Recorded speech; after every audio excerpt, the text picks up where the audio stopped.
Sean cordialmente bienvenidos a la primera mesa de esta jornada de Ciencia Política 2022, organizada por la Coordinación de Ciencia Política de la Universidad Autónoma Metropolitana, Unidad Iztapalapa.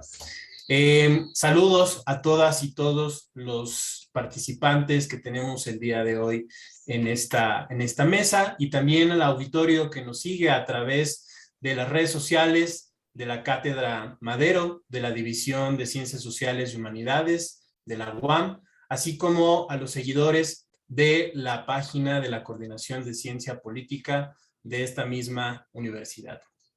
El día de hoy vamos a dar inicio con la mesa titulada La Ciencia Política como Profesión Científica. Contaremos con la participación de la licenciada Fabiola Franco, con la ponencia Gobernanza Digital para el futuro politólogo. Inmediatamente la participación del doctor Héctor Samitis Gamboa, con la ponencia acerca de la utilidad social de la ciencia política y su reconocimiento como profesión. La doctora Carla Valverde Viesca, con el título Las mujeres y la producción científica en la ciencia política mexicana. Y por último, la participación de la doctora Angélica Casarín Martínez, con la ponencia Mujeres en la Ciencia, el caso del SNI de CONACYT en el estado de Tlaxcala, en México. Pues bien, sin más por el momento, vamos a dar inicio con la primera participación de la licenciada Fabiola Franco, con el título Gobernanza Digital para el futuro politólogo. Voy a hacer una pequeña mención de su semblanza.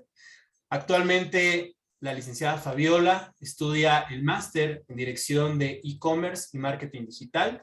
Es licenciada en Ciencia Política y Administración Pública por la Facultad de Ciencias Políticas y Sociales de la UNAM y Líder Coach International, avalada por la International Coaching and Consulting Network. Actualmente es coordinadora de la Cátedra en Cívica Francisco I. Madero, iniciativa de la UNAM en coordinación con el INE, y es fundadora y directora general de la empresa Status Social Media. Pues bien, Fabiola, le cedo el uso de la voz. Muchas gracias.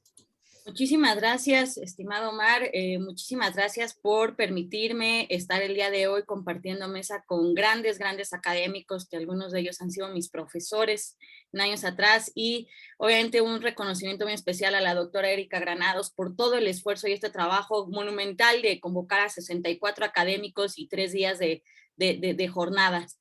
Se dice fácil, pero hacer estos eventos de verdad es muy complicado, y bueno, pues ya voy a comenzar con mi presentación. Me habían dicho que tengo entre 15 y 18 minutos, lo cual para mí es muy difícil porque suelo hablar demasiado, pero haré lo posible por ajustarme el tiempo, y les pedía que cuando me falten 2 minutos me avisen para ir cerrando mis ideas. Justamente hablando sobre la gobernanza digital para el futuro politólogo, es una reflexión que empezó primero desde el ámbito personal cuando uno egresa de la carrera, y creo que este foro está dedicado precisamente a los alumnos, a los estudiantes de licenciatura y a los futuros profesionistas que se desempeñan en temas de ciencia política.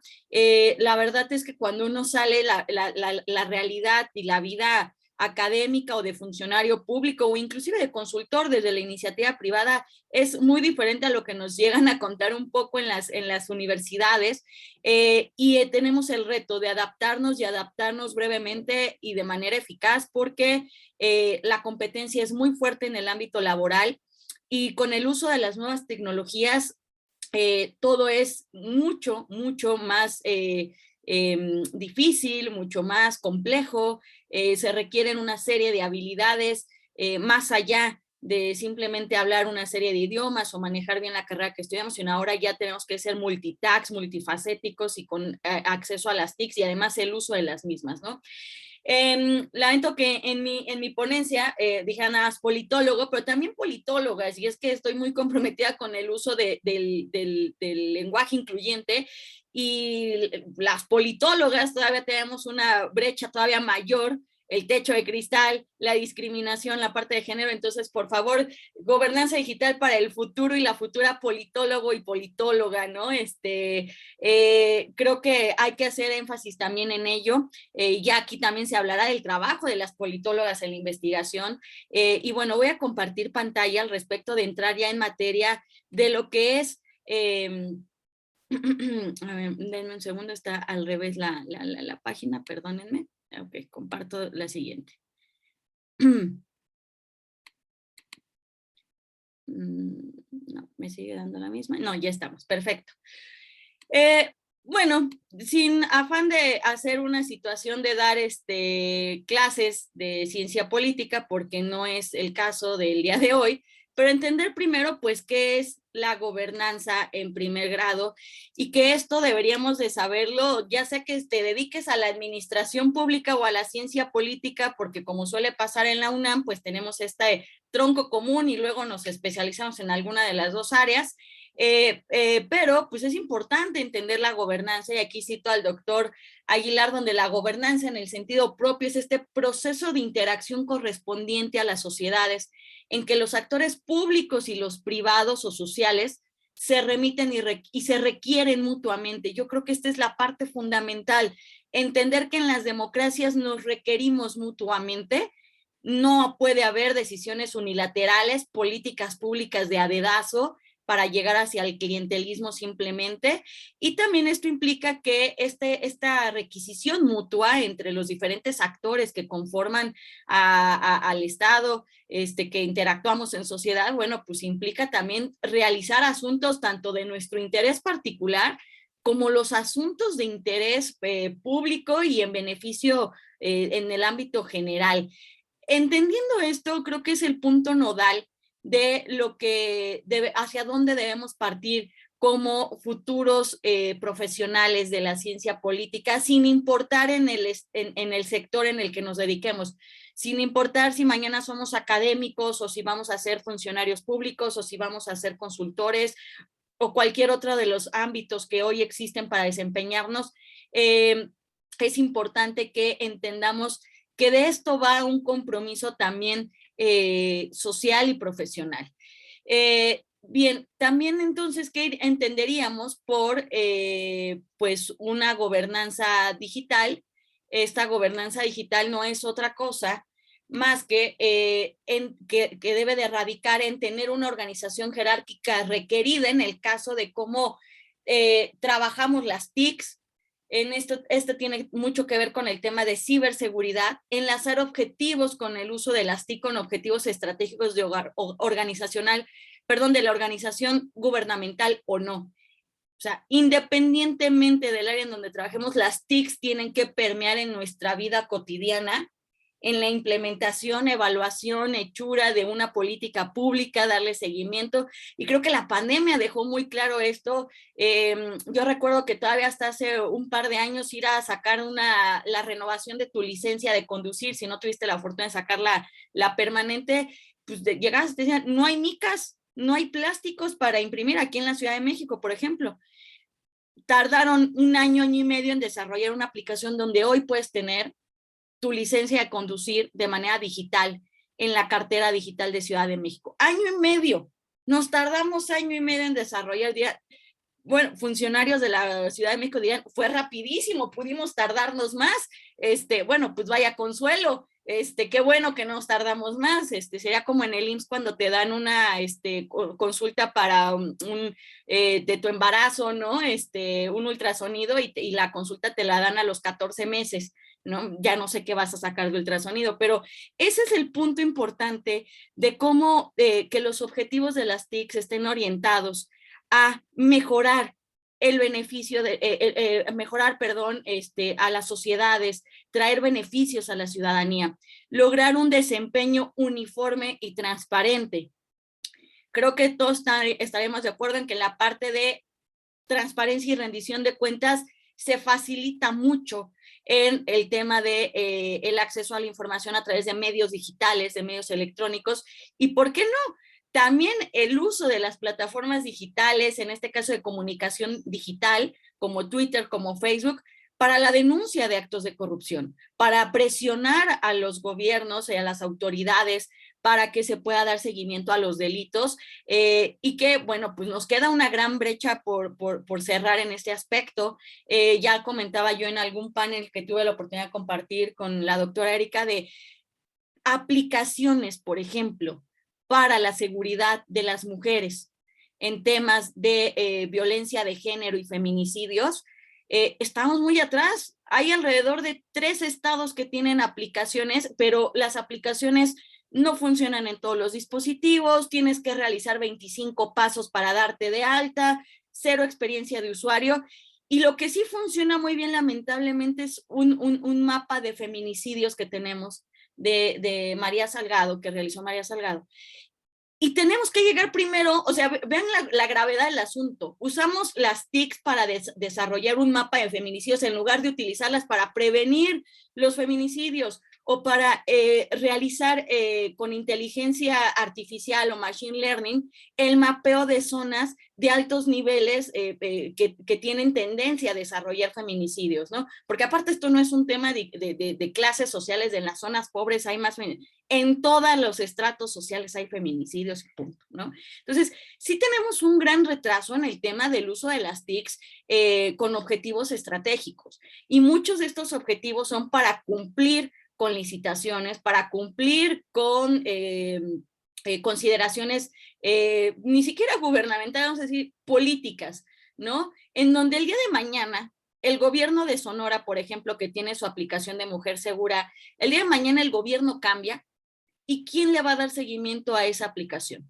¿Cómo se están usando los datos y la privacidad de esos datos personales de las posibles víctimas? Porque recordemos que no es un usuario común y corriente el que está ahí, es una mujer víctima de violencia. ¿Cómo estás tratando esos datos de usos personales y la seguridad?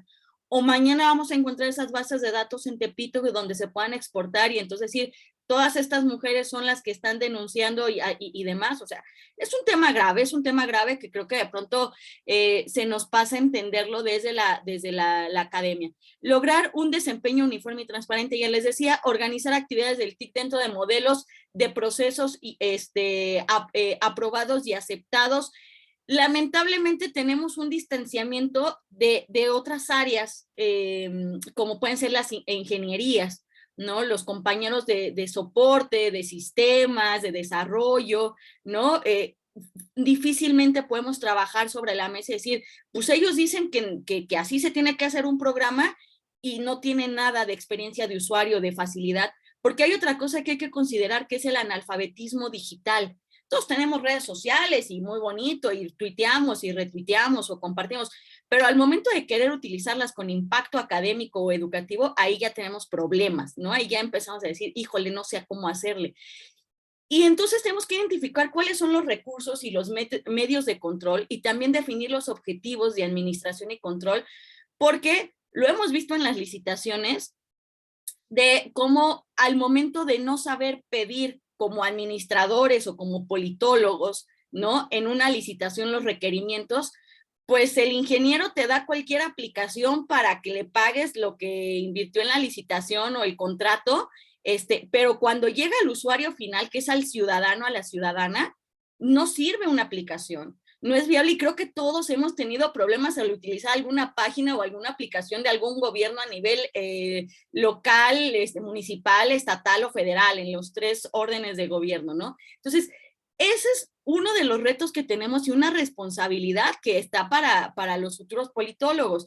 El uso de las tecnologías de información y comunicaciones, las cursivas son mías, deberían de ayudar a un gobierno y a sus gobernados a cumplir con las expectativas mutuas de estos 3 ámbitos fundamentales. Les voy a dejar este mapa y si gustan yo les comparto esta presentación con mucho gusto. Siempre me gusta compartir estas presentaciones en donde también entender cómo trabaja este ecosistema digital entre el ciudadano, las ONGs, el gobierno y la iniciativa privada, que es una forma muy sencilla de verlo, y que entendamos cómo a la gente no le interesa seguir a las instituciones públicas ni a los líderes políticos en Twitter, por ejemplo. Esta fue una encuesta que realizó Voto Informado en el 2018, donde el 80%, 82% no les interesa. Entonces, ¿para qué nos desgastamos subiendo comunicados de prensa de 72 cuartillas en Twitter donde nadie lee y se ve todo borroso y entonces es un rollo poderlo ver, ¿no? Estamos haciendo algo mal desde el ámbito público y también, ¿por qué no?, desde el privado para comunicarnos con la ciudadanía y darle la información necesaria, que recordemos que no salir todos los, no porque salgamos todos los días a decir cualquier cosa en televisión, estamos informando de manera verídica, ¿no?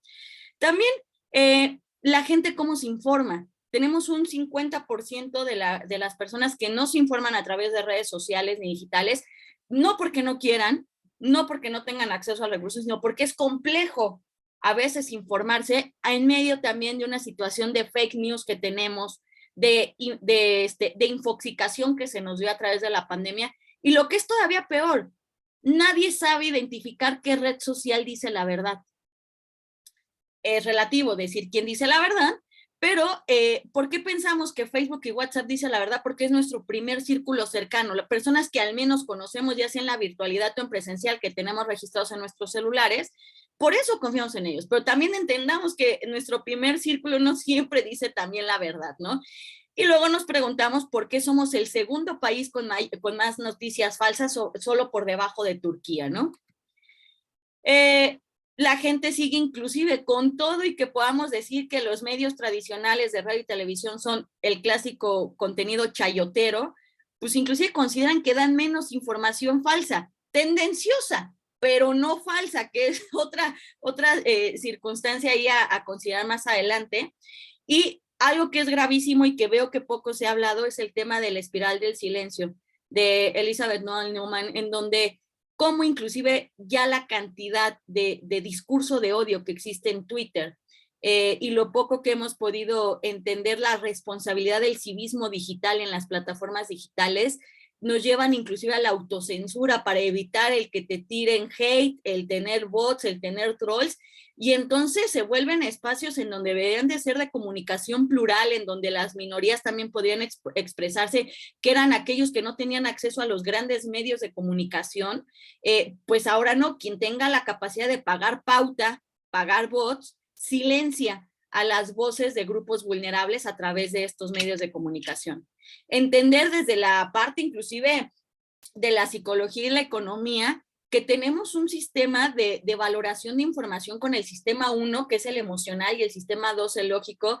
Esta situación que informa en el libro Pensar rápido y pensar despacio de Daniel Kahneman, en donde cómo a través de la emoción, lo que compartimos en la parte digital, pues se va por la parte del sistema 1 y poco hay de la reflexión y de la deliberación, porque todo es respecto a los impulsos emocionales. Tan es así que realizamos en la UNAM, con la Facultad de Psicología, y en su momento también con la SEP y UNESCO, un esquema de cómo se comportan conforme a perfiles de personalidad las personas en las redes sociodigitales. Y bueno, de estos 5 perfiles, que todos tenemos en mayor o menor grado los 5 perfiles, lo siguiente es, pues que hay gente que la extrovertida se comporta mucho mejor en Twitter, en el sentido que es más activa, es más abierta, pero por ejemplo una persona pues responsable o una persona amable es una persona que poco va a colgarte en el call center, ¿no? Te hablan del call center y no te va a colgar. En cambio, una persona con perfil neurótico, no, ahorita no tengo tiempo, sale, bye, ¿no? Y ni siquiera te doy hola, buenas tardes, ¿no? Y dirán, bueno, ¿y todo esto para qué sirve? Bueno, sirve para que los recursos públicos que utilizamos en comunicación gubernamental sean más eficaces, para que lleguemos a la gente y no pensar que hacer infografías de hoy es el Día Nacional de no sé qué cosa, ya es comunicación gubernamental y estamos cumpliendo con efemérides y con eso ya estamos del otro lado, ¿no? Entender que tenemos problemas como brecha digital, infoxicación, fake news, infodemia, las cámaras de eco, que tiene mucho que ver de la par con la espiral del silencio, el analfabetismo digital o tecnológico, el acoso también en las plataformas, los bots, y algo que en algún momento yo comentaba en un curso de la cátedra, la parte de la oligarquía digital. El día de mañana, ya lo hemos visto, cuando se cae WhatsApp, todo el mundo entra en crisis. No hay WhatsApp, no sé cómo comunicarme, pues entonces no sé cómo lo hacíamos hace 10 años, por humo, o sea, no sé, pero entramos en una crisis muy fea, ¿no? Casi la gente llora y se hace bolita en la ducha y demás. A ver, estamos en manos de un puñado de 3 personas. Ya Elon Musk, que compró Twitter, Mark Zuckerberg, que es dueño de Facebook, Instagram y de WhatsApp, ¿sí? Y Jeff Bezos a través de Amazon. El día de mañana que estos cuates se levanten de malas y bajen el switch, ¿qué va a pasar con toda esa información? ¿Qué va a pasar con todo eso? Porque nos han vendido la mentira de que somos libres en el ámbito digital. La verdad es que no, porque si no sabes cómo funciona el algoritmo de cada plataforma, tu mensaje no tiene impacto.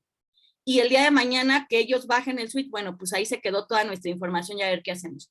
Ya para concluir, tenemos esta situación de que constantemente se sigue hablando de la dicotomía entre la ciencia política y la administración pública, y creo que no hay nada más falso que ellos, si bien son áreas de especialización muy particulares, en algún momento se cruzan y es necesario entender inclusive la parte de las multidisciplinas, y que hoy para hablar de comunicación política digital tenemos que saber de psicoperfilamiento, tenemos que saber de técnicas de comunicación digital, para tener, por ejemplo, campañas políticas o campañas electorales exitosas en medios digitales, ¿no? Por eso llega cualquier consultor que cobra los millones y dice que los va a hacer igual que Fosfo y van a ganar todo y no ganan nada, ¿no? Y ahí se van, disculpen, pero el recurso que utilizan los partidos políticos es recurso público y se lo quedan las empresas engañando a los candidatos o a los equipos de los candidatos porque desconocen todos estos procesos. Y perdón, futuros politólogos y politólogas, a algunos de ustedes les va a tocar vivir este proceso y que si no están profesionalizados no podrán asesorar de manera correcta. No son suficientes los análisis de redes sociales o nodos que se suelen hacer a través de GEPI, perdón, no son suficientes. Sé que ya hay programas o planes de estudios que incorporan estos análisis, son muy buenos, no quiero decir que no, son muy buenos, excelentes, sirven para teorizar inclusive el comportamiento de los usuarios, de teorías políticas o de comunicación, pero no es suficiente. Tenemos que ir a lo técnico y no podemos decir que como somos politólogos y nos ponemos sacos, no nos ensuciamos las manos con la parte técnica. Actualizar planes de estudios y si son muy lentos nuestras actualizaciones por las partes burocráticas de las universidades, diplomados y cursos de fácil acceso, de bajo costo y de alta calidad. Cuando yo era alumna, ver un diplomado que costaba 18,000 pesos para mí era imposible pagarlo, ¿no? O sea, de la UNAM, o sea, o comíamos o sacábamos copias. Entonces, es importante acercar cursos de fácil acceso, de bajo costo, pero de alta calidad, ¿no? A los alumnos. En la vida real tendremos problemas como el sindicalismo. Cuando ustedes se vayan a la función pública, traten de capacitar y obligar a que se capaciten la gente del sindicato y van a ver qué divertido es. El analfabetismo digital que les comentaba, licitaciones sin sentido, la ética profesional de gente que dice, pues tú cómprate unos bots y con eso potencializamos. Ojo con eso. Derechos digitales. Se están haciendo políticas públicas con TICs violentando derechos digitales, temas de acceso a las TICs, y cómo se maneja nuestra información personal. Y bueno, por último, la parte de la comunicación gubernamental y también grupos vulnerables. ¿Cuántas personas de la tercera edad no han sido presas de cómo les vulneran sus tarjetas de beneficiarios? Porque el gobierno es, ahí está tu tarjeta, señor o señora de la tercera edad, y ya váyase a sacar el dinero, ¿no? Y les llega un correo que además nuestros abuelitos o nuestros papás no saben utilizar el correo electrónico, en donde le dicen, dame tu NIP y tus 16 números y con eso ya estuvo, y resulta que les clonan la tarjeta, porque el gobierno no se preocupa en capacitar a las personas para hacer el uso de plataformas o de recursos digitales, y mucho menos pues la experiencia de los usuarios. Ya me estoy yendo. Entender que somos un país con un retraso cibernético increíble, creo que ya la pandemia nos lo demostró en cómo habían familias que tenían que compartir un dispositivo para tomar clases en línea y home office, y que tener internet no significa tener buen internet. La calidad del internet, aquí la Ciudad de México es lo rojo, que tiene red 4G y 4G más, pero si nos vamos a Chiapas, Oaxaca, Guerrero, pues cuando me dicen a mí como consultora, oye, vamos a hacer una campaña en Instagram en Oaxaca, decir, a ver, En la comunidad de Cerro Pelón en Oaxaca tienen un solo teléfono fijo para toda esa comunidad. ¿Tú crees que les va a interesar hacer campaña en Instagram? Tienen Instagram, inclusive si ni siquiera llega la señal de teléfono celular. Tenemos un sesgo muy, muy grave desde el ámbito, pues al momento de ser funcionarios públicos y también, ¿por qué no a veces hasta de la academia? De la gobernanza digital tendríamos que trasladarnos a la gobernanza algorítmica, el uso responsable e inteligente de la Big Data, el Machine Learning, la inteligencia artificial, inclusive de la filosofía política de la AI, que por ahí vi un librito que me encantó el título, lo estaré leyendo y espero presentarles en el libro, en el capítulo que podré colaborar con ustedes, en donde podemos hablar más inclusive de la e-policy, ¿no? Policy desde el sentido de políticas públicas digitales, ¿no? Y también ponernos siempre en la pregunta de en manos de quién está la información, en la información de cuántos y para qué se va a utilizar. Tenemos un pendiente, la economía de datos en la agenda, la economía de los datos como parte de los pendientes y como futuros politólogos, si las universidades, nuestras instituciones no nos dan ese conocimiento, es nuestra responsabilidad y obligación también como profesionales salir a buscar este conocimiento y es un compromiso con la profesionalización y con nuestro país. Con esto termino mi participación. Muchísimas gracias.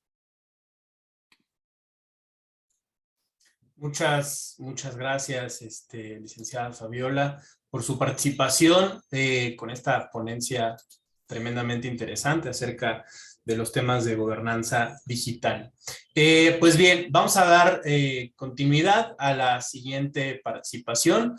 Tenemos la participación del doctor Héctor Heriberto Samitis Gamboa. Él nos va a presentar su ponencia acerca de la utilidad social de la ciencia política y su reconocimiento como profesión. Al terminar la presentación del doctor, les voy a hacer un anuncio de una cuestión que nos compartió el doctor, así que pues bueno, sin más por el momento, le cedo la palabra. Les recuerdo que tenemos aproximadamente 18 o 20 minutos por participación. Entonces, pues adelante, doctor. Muchas gracias. Muchas gracias. Pues agradezco la atención, la fina atención de la maestra Erika Granados, coordinadora de la licenciatura en Ciencia Política, para invitarme a esto que han considerado algunos colegas, y tienen mucha razón, prácticamente un congreso, ¿no? Sí, son 3 días intensos en que deseo el mejor desarrollo y sobre todo que, como se decía, que salgan beneficiados aquellos alumnos que están interesados en enriquecer su formación. Yo he preparado un documento que podría yo decir que prácticamente puede hacer que no me alcance el tiempo, y como se ha dicho, lo he titulado Acerca de la utilidad social de la ciencia política y su reconocimiento como profesión. Lo hice preocupado por, digamos, pensando un poco en esto que algunos autores se preguntan, pues, ¿para qué sirve la carrera? Y cuál es, digamos, los cambios que ha tenido y para qué sirven los politólogos y politólogas, ¿no? Entonces, yo he hecho una pequeña presentación, subrayo la importancia de la política en las sociedades contemporáneas. El punto de partida es discutir qué entendemos por política, y yo creo que eso es fundamental para que se siga revisando en las nuevas generaciones por qué es importante la política.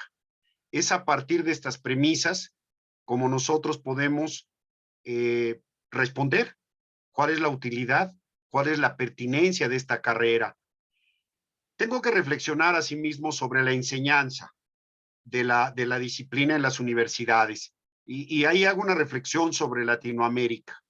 Y después, algo que han discutido algunos colegas, que es acerca del rol del politólogo, y evidentemente, como se señalaba, de la politóloga, ¿no? La formación e inserción profesional de los mismos, y al final hago una reflexión de cuáles son los rumbos y retos que la disciplina enfrentará en los próximos años. No sé si me alcance el tiempo, pero plantearé fundamentalmente, digamos, las premisas. La ponencia pretende ser un ejercicio de valoración sobre la utilidad social de los politólogos a partir de la enseñanza de la disciplina, la importancia de sus cánones académicos y su contribución a la sociedad, pues con el fin de que mantenga un reconocimiento institucional. Es necesario en este sentido seguir contribuyendo mediante la discusión al reconocimiento público de la ciencia política como profesión y hacia dónde se orienta su ejercicio. Bueno, pues es inevitable que en esta ponencia se examinen preliminarmente qué entendemos por política, pues es sobre la base de su entendimiento que podemos hablar de una ciencia política y por ende de los profesionales que se forman para ejercerla en distintos ámbitos de la sociedad. Yo creo que es muy claro que el objeto de estudio de la ciencia política no es ya el que nos enseñaron a nosotros hace 40 años. El objeto de estudio ha cambiado y por ende han cambiado la diversidad de funciones que tiene el egresado. El debate de lo que entendemos por política y por ciencia política debe continuar entre las generaciones de interesados en su estudio, por lo que es inevitable hacer un recorrido breve para discutir cuál es el lugar y el papel de la política en la sociedad contemporánea, así como el lugar y el papel de la ciencia política, haciendo énfasis en su cometido.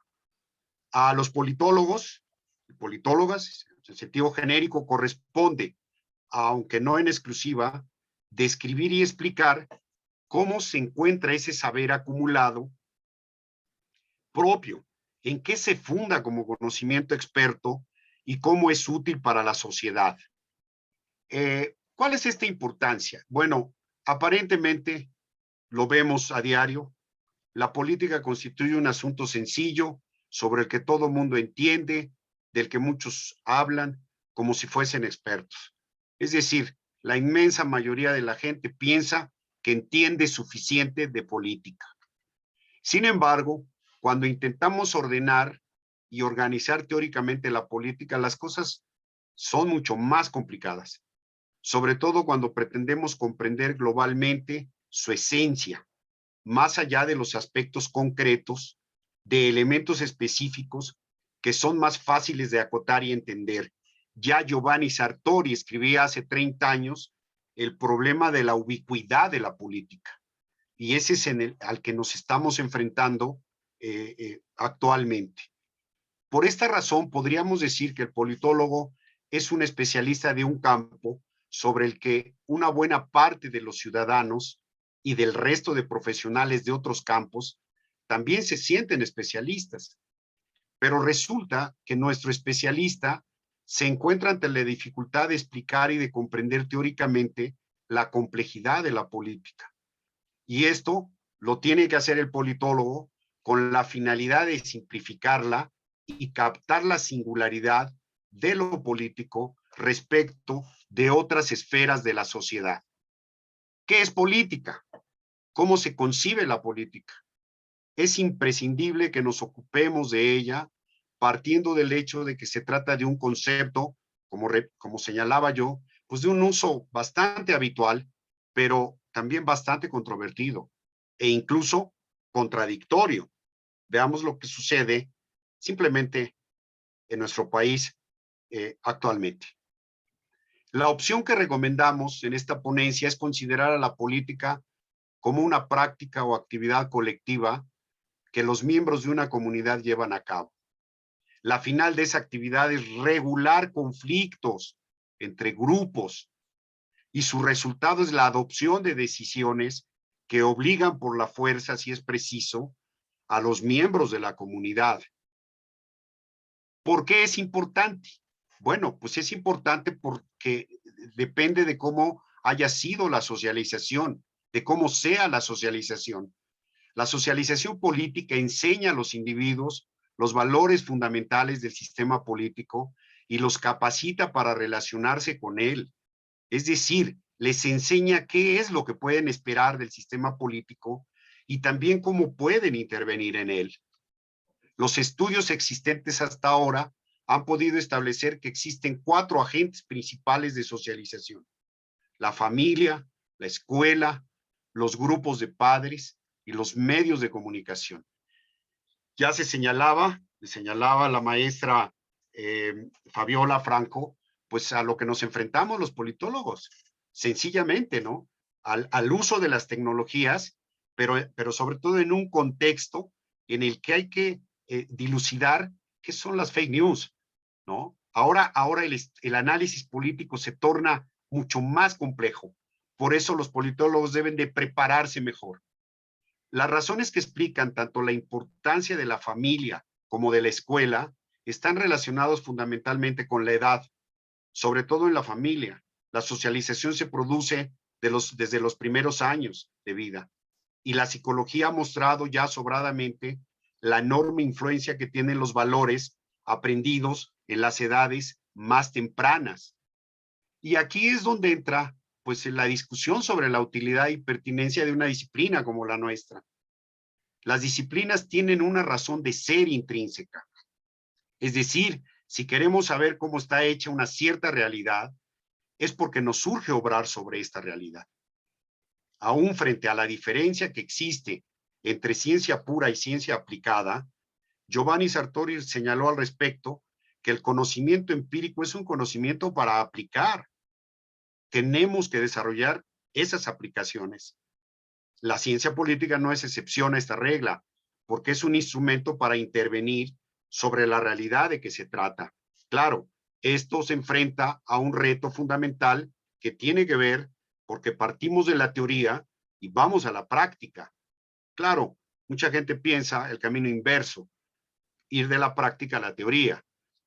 Referirse a la utilidad entonces de la disciplina supone continuar con el debate de su desarrollo y aplicación, así como examinar los problemas principales que ésta debe reconocer y afrontar, responder a preguntas, sometiendo los hallazgos al debate y al análisis público, desarrollar y matizar las propias ideas a la luz de los comentarios de otros. Eso debiera constituir su dinámica habitual, lo cual no es fácil, no ha sido fácil y hoy en día se complica. Continuando con el tema, por ejemplo, 2 de los autores más famosos de finales del siglo XX, al referirse al oficio del politólogo, reconocen que la variedad de enfoques teóricos es una ventaja. Sin duda, los enfoques que tenemos hoy en día son importantes, pero el gran reto en la formación de politólogos y politólogas es entender, conocer y dominar esos enfoques para utilizarlos específicamente. En la región de Latinoamérica son pocos los trabajos que han reflexionado, a pesar de la gran producción, sobre la didáctica de la disciplina. Perdón, ahí está una palabra mal escrita. Y los problemas relacionados con los estudiantes, la formación de los docentes, el currículum y la evaluación como parte de la constitución disciplinar. Por lo que respecta a los profesores, debemos hacernos preguntas que incomodan a muchos que se desempeñan en la enseñanza de la ciencia política. ¿Quién enseña? ¿Qué formación de grado y posgrado tiene? ¿Posee alguna formación docente? ¿Participa en actividades de investigación? ¿Qué posición tienen acerca de la disciplina y su campo de acción? ¿Qué arraigo tiene en la institución? ¿Qué configuración didáctica despliega en el aula? ¿Cómo es percibida por los alumnos la labor docente? ¿Qué vínculos genera con los alumnos? Ahora, ¿qué es un politólogo? Ahí tenemos el último libro de Josep Vallès, que justo se intitula ¿Para qué servimos los politólogos? Vallès refiere que el diccionario de la Real Academia Española nos dice que un politólogo es un especialista en politología y que la respuesta no es muy clarificadora, porque finalmente termina siendo una tautología, lo cual pues, induce a confusiones. Y todos nos vimos en nuestro momento reflexionando, ¿qué vamos a hacer? ¿Cuál es el quehacer nuestro? Analizar el rol del politólogo en la sociedad es para algunos colegas un tema extremadamente complejo, porque se pregunta uno, ¿qué es un politólogo? ¿Para qué sirve? ¿Cuál es su rol en la sociedad? Son preguntas cuyas respuestas no son fáciles de encontrar. Hay análisis y estudios exploratorios que nos ayudan mucho, pero por lo regular estamos acostumbrados a explicar cuál es la tarea de la ciencia política, pero no se explica qué es un politólogo o un científico de la política, y mucho menos cuando se pretende responder a la pregunta ¿qué es lo que hace? Esta última pregunta está intrínsecamente relacionada con la primera, es decir, si un politólogo es un científico de la política, porque la estudia, en qué medida el conocimiento científico que deriva de su trabajo ayuda primero a comprender, como decía yo al inicio, qué entendemos por política y después cómo contribuimos a mejorarla. La formación e inserción profesional de los politólogos es fundamental. De esto la doctora Carla Valverde sabe mucho, por las funciones profesionales también que ha desarrollado en una importante asociación, y lo señalo como tal. Los estudios sobre los egresados de la carrera son muy necesarios. Pocas instituciones invierten en hacer un estudio sistemático y permanente de los egresados de las universidades. Uno de los ejemplos que podemos encontrar es un trabajo que hallé de Nicolás Betancourt y María Esther Mancebo, que responde a 3 preguntas esenciales, y esto tiene que ver con la Universidad de la República en Uruguay, la UDELAR. ¿Cuáles son, en clave comparada, las principales características de las licenciaturas?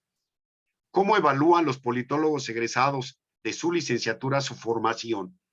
¿Qué puntos de contacto y divergencia pueden trazarse entre las miradas de los egresados y las de sus empleadores?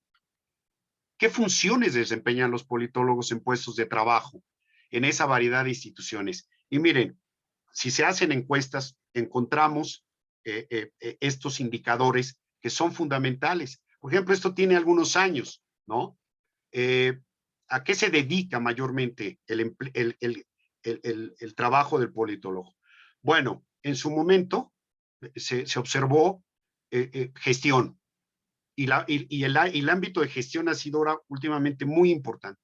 Después investigación, seguida por enseñanza, el trabajo de consultoría y la representación de intereses. ¿Cuáles son los rumbos y retos de la disciplina que debe de enfrentar los próximos años? Bueno, yo creo que se han invertido y se ha diversificado el trabajo en el campo profesional, y eso es necesario actualizarlo. La ciencia política, hay que decirlo, puede ser considerada una disciplina académica plural, sin ningún paradigma central, único, aceptado universalmente, pero lamentablemente con numerosos desacuerdos internos que de alguna forma, pues por fortuna, no han llevado a un divorcio disciplinario, pero los debates al interior de la disciplina son intensos. Uno de estos problemas es que en buena medida el lugar de la teoría lo ha ocupado la metodología. Debemos de reforzar la columna de la teoría política. Existe un despliegue sorprendente de variables para el entendimiento de la política que ahora incluye, bueno, un sinnúmero de temas: individuos, familias, demografía, grupos sociales, leyes, instituciones, comunidades, naciones, opiniones, orientaciones psicológicas e intereses. Hago eco, por último, de lo que Fernando Barrientos del Monte considera son los retos de una disciplina con futuro en un periodo de consolidación en nuestro país. Barrientos del Monte señala: educación para la democracia. La ciencia política debe ampliar la discusión normativa de la democracia hacia ámbitos más públicos para dar a conocer el conocimiento de sus valores. Segundo, opinión científica, no comentocracia. La indefinición conceptual, el parroquialismo, la argumentación sin método, ni referencias empíricas, diría yo, bombardeadas por las redes sociales, hacen que se reduzca el conocimiento a simplemente opiniones y comentarios. Todo mundo opina, todo mundo comenta, y todo el mundo cree que resuelve la problemática. Y el último punto, la profesionalización, y en esto coincidimos con la ponencia anterior, del ejercicio de la función pública y el valor del conocimiento politológico, no solo para estudiarla, sino para ejercerla. Les agradezco a todos su atención y ajusto realmente el tiempo para no abusar de la atención del auditorio. Muchas gracias. Gracias, doctor Héctor Samitis, por la participación, por la interesante ponencia. Al final del día hay que recordar que en nuestro público tenemos compañeros, compañeras que se están formando actualmente como politólogos y quizás también tenemos personas que pretenden ingresar a la licenciatura. Entonces me parece que esta reflexión a la cual usted nos lleva resulta ser tremendamente interesante sobre qué debe de ser un politólogo, qué tiene que hacer un politólogo y cómo se debe de mirar la ciencia y la profesión hacia el futuro. Pues bien, muchas gracias, doctor. Recordar y comentar 2 puntos. Recordarles que el doctor Héctor Samitis Gamboa es doctor en Ciencia Política por la UNAM. Actualmente es profesor de carrera, adscrito al Centro de Estudios Políticos de la Facultad de Ciencias Políticas y Sociales y pertenece al Sistema Nacional de Investigadores. Sus líneas de investigación son teoría política, historia de la ciencia política en México y en Latinoamérica, metodología para el análisis político, democracia, proceso de gobierno, instituciones políticas en México. Sus últimas publicaciones son un balance de gestión gubernamental, Enrique Peña Nieto, 2012-2018, y definición y rendición de la ciencia política contemporánea, donde fungió como coordinador. Y pues bueno, un último comentario acerca de la presentación del doctor. Nos hizo llegar a la Coordinación de Ciencia Política una donación de su último libro que se titula ¿Qué es la ciencia política? Donación de la cual estamos tremendamente agradecidos. Y pues bueno, a los compañeros y compañeras, muchas gracias, doctor, por esa donación.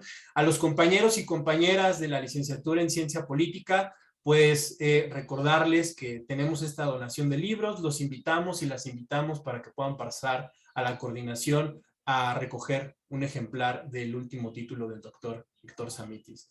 Muchísimas gracias por su participación, doctor. Muchas gracias. Bueno, gracias. Vamos a continuar con la tercera participación de esta mesa, que corre a cargo de la doctora Carla Valverde Viesca. Pues bien, la doctora Carla Valverde Viesca nos va a presentar su ponencia, Las mujeres y la producción científica en la ciencia política mexicana. La doctora es de nacionalidad mexicana, doctora en ciencia política por la Universidad Nacional Autónoma de México, profesora e investigadora del Centro de Estudios Políticos en la Facultad de Ciencias Políticas y Sociales de la UNAM. Es miembro del Sistema Nacional de Investigadores y de la Academia Mexicana de Ciencias. Ha coordinado varios libros y es autora del libro Construcción Institucional del Desarrollo Social en México. Actualmente es la coordinadora en México, con sede en la UNAM, del proyecto Horizon 2020 de la Unión Europea, Ciudad Cohesionada, acerca de la estigmatización en los barrios urbanos desfavorecidos. Es miembro fundadora de la Asociación para la Acreditación y Certificación en Ciencias Sociales, AC. También es fundadora del Consejo Mexicano de Investigación en Ciencia Política. Es miembro de la red de politólogas e integrante del Comité de Investigación del HUB Participatory Budget, en donde se financian algunos proyectos internacionales sobre el presupuesto participativo. Pues sin más, vamos a dar inicio a su presentación. Doctora, muchísimas gracias. Muchas gracias, Omar. Mandé a tu correo la presentación y, claro que sí. Y bueno, antes de empezar quiero agradecerle muy afectuosamente a la doctora Granados Aguilar su amable invitación. Para mí es un honor participar en esta jornada de ciencia política en esta edición 2022, acompañada, por supuesto, de mis colegas que me antecedieron en la palabra, tanto Fabiola, como Héctor, y por supuesto de la doctora Casarín, que seguirá a continuación. Le agradezco muchísimo a la UAM Iztapalapa por esta celebración, y creo que bueno, pues quienes me antecedieron han dado un marco general muy importante sobre el desarrollo de la ciencia política, y pues yo no quiero ser omisa a tratar un tema que sin duda pues es muy relevante, no solo por una cuestión de feminismo, sino por una cuestión de búsqueda de la equidad y de la inclusión en todas las arenas. Y en este sentido, pues bueno, es muy importante para mí visibilizar este asunto, este tema sobre las mujeres y la producción científica en la ciencia política mexicana, sin decirles antes que no es un problema privativo de nuestro país, sino que es un problema a nivel mundial que debemos pues de visibilizar y de hacer frente a ello. En la siguiente, por favor. Si recordamos, los objetivos de desarrollo sostenible se firmó el 25 de septiembre del 2015, pues la agenda para el desarrollo sostenible con las metas del año 2030. Justo hoy, antes de esta mesa, estaba yo en una mesa de la OCDE que presentó un informe sobre cómo vamos hacia el 2030 y cómo no estamos próximos a garantizar ninguna de las metas que nos propusimos, y así como los objetivos del milenio no lograron su cometido para el 2015, me temo que para el 2030 tampoco lograremos las metas que nos propusimos en los objetivos del desarrollo sostenible. El objetivo 4 en particular nos habla de la garantía de una educación inclusiva, equitativa y de calidad durante toda la vida.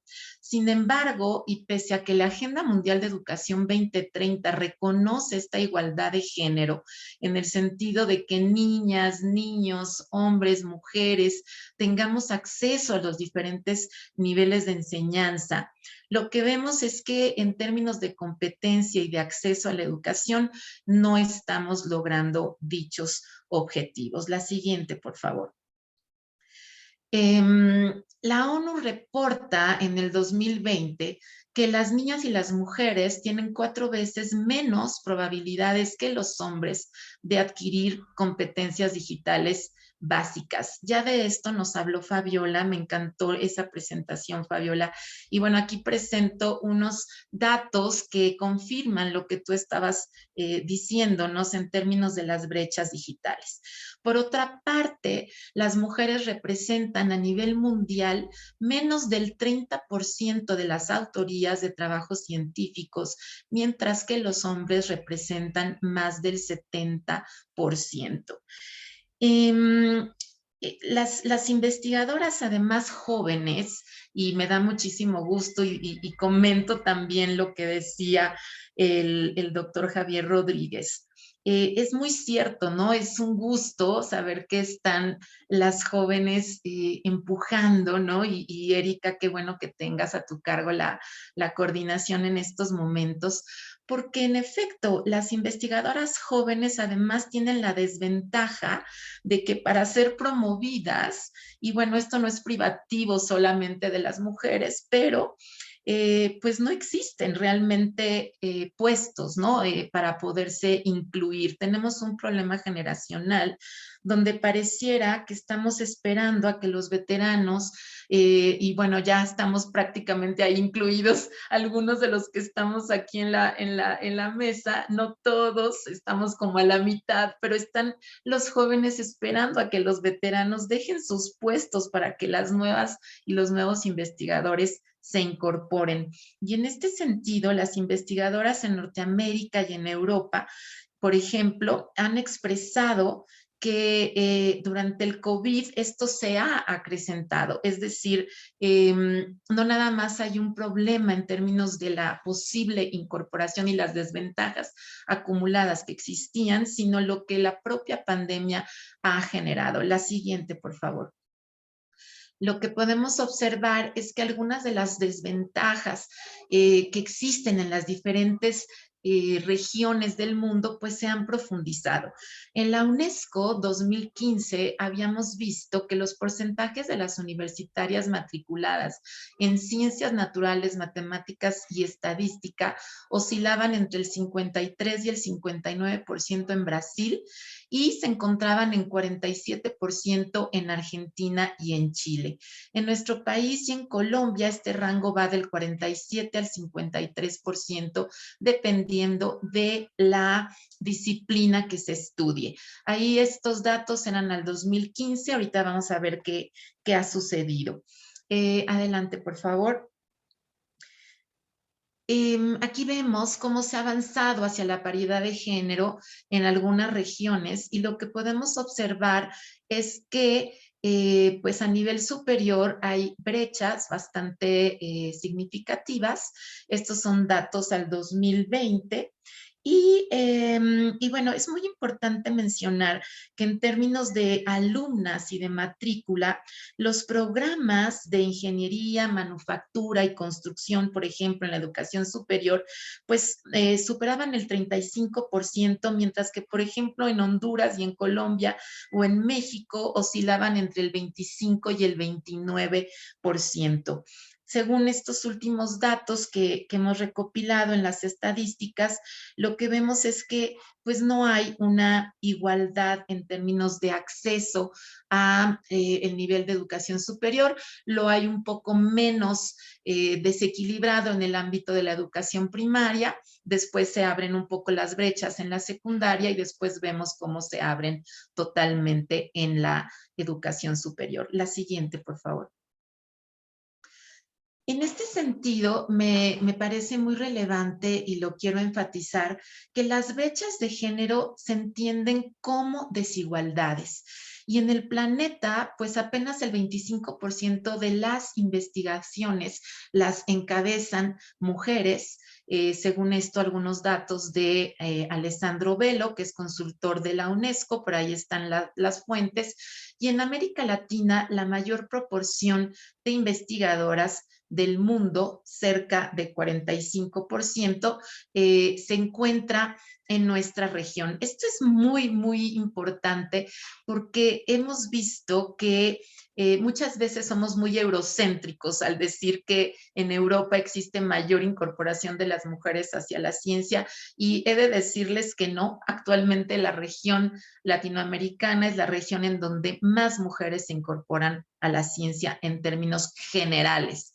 Veamos qué va pasando hacia nuestra disciplina. Adelante, por favor.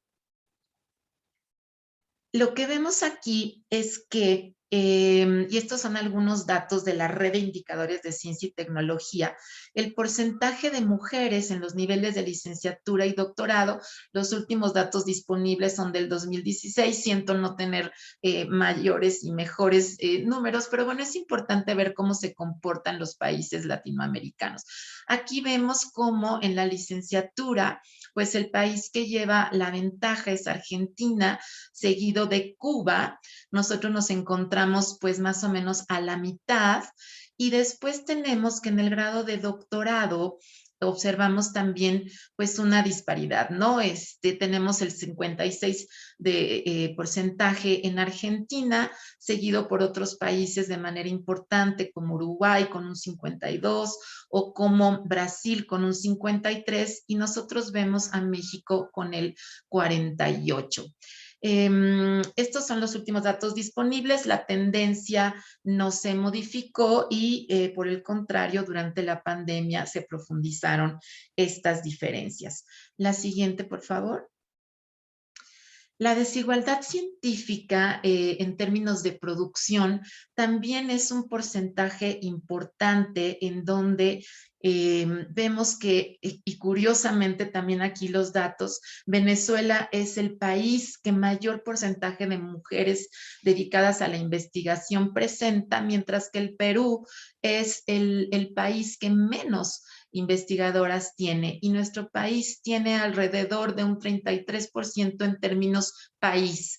No estoy hablando de alguna institución en particular, más adelante me voy a referir al caso de la UNAM, pero el porcentaje general es del 33%, bastante bajo aún. La siguiente. Decía yo que la desigualdad durante la pandemia del COVID-19 significó un retroceso para muchas personas, pero particularmente para las mujeres en términos de su acceso a la educación. Ya habíamos venido luchando, ¿no? Por esta, decía al principio Fabiola, el techo de cristal, y creo que tiene toda la razón. Habíamos venido luchando por garantizar esta igualdad en términos del acceso a la educación y ahora vemos cómo la pandemia acentúa estas desigualdades entre las y los académicos. Algunos académicos como García Bullé han mencionado que existe el muro materno que impide el avance de las mujeres en la academia, porque además durante el confinamiento pues fuimos las mujeres, ¿no? Y fueron las mujeres jóvenes quienes tuvieron que mantener pues no solamente su producción, sino también estar a cargo de los hijos, las hijas que se encontraban en una edad escolar, atendiendo sus propias gestiones educativas y además haciendo algunos quehaceres domésticos. Hay diferentes encuestas que dan cuenta de esta distancia que se presentó durante el COVID y que, bueno, pues no podemos ser omisos a ello. La siguiente, por favor. La siguiente. Estoy tratando de cambiarle. Siempre pasa, Omar, no te preocupes. Ahorita lo vuelves a poner, no pasa nada. Esta situación de las mujeres en la ciencia y la tecnología en términos, se expresa, ¿no? Y quiero enfatizarlo de muchas maneras. No es solamente a través del incremento en la matrícula o en el número de docentes que nos dedicamos a la academia, sino en diferentes versiones, y eso es un poco lo que he tratado de presentar en esta ponencia. En términos ya más específicos del caso mexicano, lo que vemos es que el porcentaje de mujeres que estudia el ciclo educativo superior, y ya lo decíamos, pues es de 24% en la licenciatura, de 30% en el posgrado, y bueno, en el caso de las instituciones de educación superior, en general, menos del 18% del personal docente son mujeres. En la UNAM tenemos el gusto de poder decir que con mucho esfuerzo hemos logrado tener una institución en donde hay un balance ya casi del 50%, en donde el personal femenino representamos el 44% aproximadamente de nuestra personal docente. Sin embargo, en todas las regiones del mundo se ha producido un aumento bastante considerable de la matrícula femenina en la educación superior y que se triplicó a escala mundial entre 1995 y 2018. También hay que señalar lo bueno, y yo creo que vamos por un buen camino, así como logramos el primer congreso paritario en la historia de nuestro país, pues creo que también podremos ir avanzando en la incorporación de las mujeres en el ámbito de la academia. Supongo que más adelante mi estimada Angélica presentará datos muy importantes sobre la incorporación de las mujeres en el reconocimiento del SNI. Ella se va a centrar, según vi en el nombre de su ponencia, en el estado de Tlaxcala, pero he de decir que no es privativo del estado de Tlaxcala, es una situación en la que todavía nos encontramos muy poco representadas, y en mi caso, donde tengo el honor de pertenecer a la Academia Mexicana de Ciencias, he de decirles que somos muy pocas las mujeres que estamos incorporadas en la academia y aún muy pocas o mucho menos aquellas que representamos a las ciencias sociales. La siguiente, por favor. De nueva cuenta, permítame. No te preocupes, no te preocupes. Adelante. La siguiente gráfica, si no mal recuerdo, es de la UNAM en particular. Y aquí podemos ver, sí es la de la UNAM. Ajá, aquí el CIEG nos deja ver cuál es el porcentaje del personal académico de la UNAM, mujeres, hombres. También viene el Sistema Nacional de Investigadores nivel 3. Ahí pueden ver que solamente el 24.7% somos mujeres y el 75.3% hombres. También vemos que en términos de los institutos de la investigación científica, quienes hemos alcanzado el grado o la titularidad de investigadores titular C, pues en el caso de las mujeres es de verdad muy, muy incipiente comparado con el de los hombres. Y en el caso de las facultades, también de profesoras con titularidad C, es un poco menos la brecha, pero aún continúa siendo muy menor. En el caso de los eméritos y las eméritas en la UNAM, también deja ver la desigualdad en términos de que no alcanzamos una paridad y supongo que nos tardaremos muchos años, 24 mujeres, 87 hombres. Es abismal y somos una de las instituciones de educación superior en donde hemos avanzado más en términos de incorporación de personal femenino. Entonces, bueno, ahí los dejo y las dejo reflexionando en torno a lo que pasa en términos país. La siguiente, por favor. Te va a volver a pasar, Sí, Omar. tiene algo el PowerPoint contra mí. No.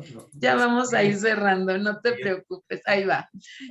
La situación en términos de los y las estudiantes de ciencia política, algunas cifras. Del total nacional de personas que estudiaron la carrera por género y edad, vemos que 104,520 estudian esta carrera. De eso, el 0.7%, o sea, representan en términos de mujeres. Y la carrera con mayor cantidad de personas ocupamos el lugar 34 en la lista de disciplinas nacionales. La siguiente, por favor. Ay, Omar, qué pena. No, al contrario, no sé qué pasa con nuestro PowerPoint. Yo creo que la próxima la hubiera pasado yo para que no te diera yo esta lata, pero ya casi voy cerrando. Tenemos Lo voy a ahí... dejar ahí y no Ok. a ver si así. Perfecto, muchísimas gracias. ¿Cuántos y cuántas estudian ciencia política? Ahí vemos que las cifras se han modificado. Tal vez aquí algunos recordarán, no sé si cuando Héctor estudió, seguramente eran mucho más hombres que mujeres. Ahora las cifras se han invertido, son más mujeres que hombres y bueno, no por poco, es decir, 60% son mujeres, 40% son hombres. Y aquí también vemos un asunto sobre la edad de las mujeres y de los hombres. Actualmente entonces tenemos una carrera que está más feminizada, sin embargo, vemos que en términos de salarios, pues las mujeres ganamos 5% menos que los hombres en términos más o menos generales. Voy a presentar unas últimas cifras sobre la producción científica, porque esto también me ha parecido muy, muy relevante en los últimos años. Y escribí un artículo con la maestra Mariana Jaramillo y con la maestra Delia Carral, que nos lanza algunas ideas sobre lo que está pasando en la ciencia política como disciplina y la incorporación de las mujeres en su producción científica. La siguiente, por favor, Omar. Lo que podemos observar aquí es que, y lo que hicimos fue revisar dos revistas que son bastante importantes para la producción de ciencias sociales en México. Una es la Revista Mexicana de Ciencias Políticas y Sociales, la otra es la Revista de Estudios Políticos. Lo que nos dimos cuenta, y aquí enfatizo y le agradezco mucho al maestro, al doctor Samitis, que me antecedió, todo el marco general que dio sobre la disciplina en términos, pues no solamente de lo que hace falta, ¿no? Cómo nos encontramos en un momento en el que tenemos que reflexionar sobre nuestra propia disciplina, sino observar también qué han hecho nuestros egresados y qué están publicando nuestros egresados en relación con los trabajos y los temas que están investigando.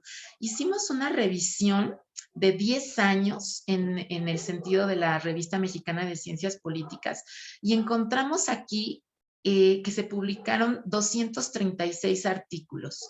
De estos 236 artículos, el 61% tenían como autoría hombres y solamente el 39% tienen como autoras mujeres. La verdad es que es fuerte el número, ¿no? Y si nos vamos a otros datos, vemos en la siguiente, por favor.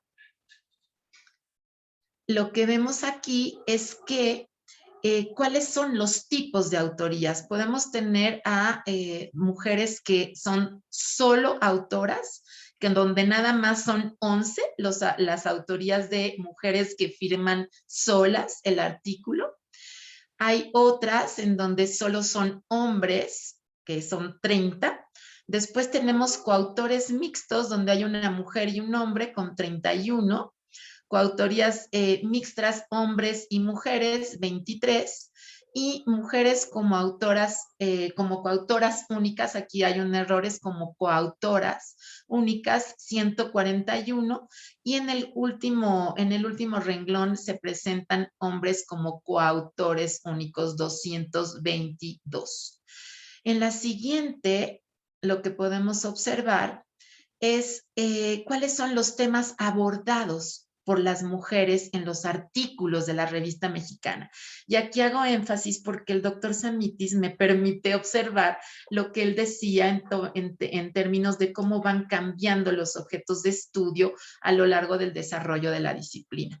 Si ustedes piensan, si antes del 2010 se incorporó el tema de violencia de género o los temas sobre no sé, sobre paridad, pues no, realmente no se presentaron.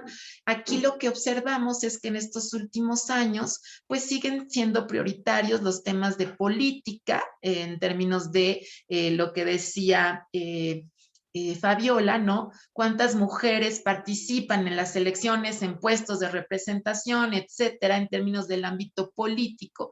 Pero, por ejemplo, en términos de violencias, pues vemos ahí que son menos de 10 artículos. En términos de mujeres, solamente del tema de mujeres también, muy por debajo de los 10. En términos de movimientos sociales, se incrementa un poco más. Por migración también hay algunos temas, pero vean el de género, es realmente muy incipiente, hay muy pocos artículos de género. Y después, si nos vamos a otros tópicos, pues vemos que el tema de la paridad y de las mujeres, pues todavía sigue siendo bastante incipiente en la ciencia política, al menos en términos de la producción de artículos. Y la clasificación por autoría, en el caso de la revista Estudios Políticos, en esa misma década, pues es bastante interesante también, ¿no?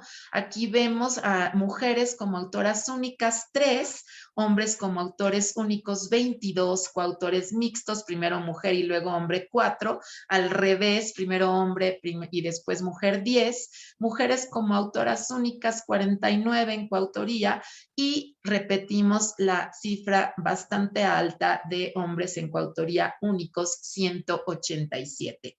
Yo lo que quisiera rescatar es que más allá del campo disciplinario y de observar las interacciones que se dan en la producción científica, es importante que veamos cómo la incorporación de la perspectiva de género pues apenas se da en nuestra disciplina, ¿no?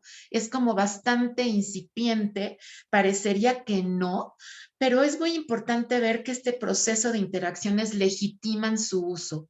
Yo quisiera invitar a las y los politólogos a que sigamos incorporando el tema de género, a que las mujeres sigamos buscando estos espacios y sobre todo a que quienes tenemos algún puesto de gestión, pues abramos estos espacios para las investigadoras, para las estudiantes, para los estudiantes también, pero con un tema más de equidad en términos de acceso y de seguir esforzándonos. La ciencia política mexicana durante los últimos 10 años, pues sí ha incorporado el enfoque y la perspectiva de género. Hay varios datos que nos permiten decir que eso ha sido así, pero me parece que todavía es muy incipiente y tenemos mucho que hacer. Las mujeres como productoras de conocimiento tenemos que luchar más. Si yo les presentara, ya no me da tiempo, pero si ustedes se van, por ejemplo, a revisar cuántas mujeres se incorporan a disciplinas como matemáticas, ingenierías y estas disciplinas que son llamadas mal duras, todavía también el número de mujeres es muy menor. Y en las ciencias sociales es mucho más amplio y vemos los datos que se están presentando. Entonces, pues las invito y los invito a que tratemos de incrementar este número, a que hagamos consciente esta problemática y pues a que sigamos celebrando este tipo de encuentros. Les agradezco muchísimo su atención y que tengan muy buen día.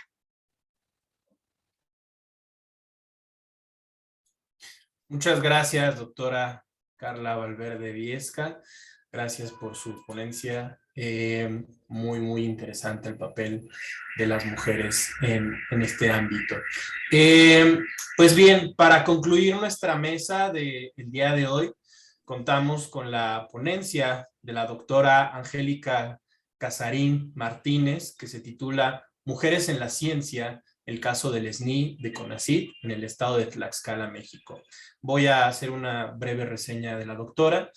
Es doctora en Desarrollo Regional por el Colegio de Tlaxcala, AC, miembro del SNI, del CONACYT nivel 1. Ha sido presidenta del Colegio de Tlaxcala AC del marzo de 2019 a septiembre del 2021. Actualmente coordina el doctorado en Gobierno y Desarrollo de la misma institución. Fue investigadora visitante en la Latin American Caribbean Center Florida International University en Miami, Florida. Sus líneas de investigación son democracia, partidos políticos y elecciones, gobiernos locales, alternancia, participación, política, transparencia y rendición de cuentas. Colabora como socia activa en importantes redes académicas nacionales e internacionales. Asimismo, ha realizado trabajos de difusión y divulgación en columnas, entrevistas y comentarios en diversos medios de comunicación, electrónicos e impresos. De su producción científica, cuenta con poco más de 63 publicaciones académicas entre artículos científicos, libros y capítulos de libro. Pues le cedo el uso de la voz, doctora. Como PowerPoint tiene algo contra mí, Fabiola nos va a hacer el favor de compartir su presentación, doctora. Muchas gracias. Muy bien. Bueno, pues muchas gracias. La verdad es que para mí es un gusto estar con ustedes esta mañana. Felicito y agradezco mucho la invitación de mi querida Erika Granados para participar en este importante evento donde veo que hay una enorme participación de colegas muy apreciados y muy destacados también en los temas en los que desarrollan investigación. Y bueno, pues efectivamente también me parece que la organización incluso de esta primera mesa parece muy adecuada en el sentido de cómo se va decantando el tema y la reflexión en torno a la ciencia política y en específico también a lo que hemos tocado, por ejemplo, Carla y su servidora en este momento, que tiene que ver con el desarrollo de la ciencia, con la participación de la ciencia y la carrera académica en este sentido, ¿no? Entonces, efectivamente, la participación que, como ustedes pueden observar ahí, es en esta oportunidad voy a platicarles un poco también de las mujeres en la ciencia y específicamente del SNI, pero para el caso concreto del estado de Tlaxcala. Esta investigación o esta ponencia parte de un análisis con un enfoque descriptivo y de comportamiento que considera el total de investigadores adscritos desde el 2018 al 2020, abordando indicadores como género, institución de adscripción, áreas del conocimiento, etcétera, ¿no? Y pues quiero comenzar diciendo que aquí también se ha dicho que la ciencia y la tecnología pues tienen un vínculo directo y positivo con el desarrollo de los países, a tal punto que se ha convertido en necesario para las sociedades contemporáneas. El talento humano y su diversidad de pensamientos pues son claramente indispensables para desarrollar y solucionar problemas y atender necesidades actuales de la sociedad.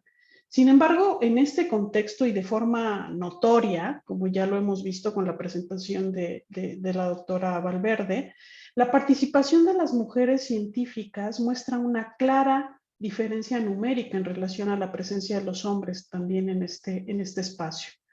Y las mujeres, pues bueno, constituyen la mitad de la población mundial, son por lo tanto la mitad de su potencial, ¿no? Esto lo afirma Naciones Unidas y pues claramente es también un asunto prácticamente de sentido común porque es así. Las mujeres representan el 29% del total de investigadores en el mundo. Es Asia Central la región que tiene el mayor número de científicas con el 48.2, seguido de América Latina con el 45.1, según los datos de UNESCO que también presentó Carla. Y en México, bueno, pues desde su creación en diciembre del 70, el CONACYT es la entidad responsable de elaborar y echar a andar políticas de ciencia y tecnología en el país, pues que coadyuven a ampliar y fortalecer la cultura científica y tecnológica a través de diversos mecanismos y programas.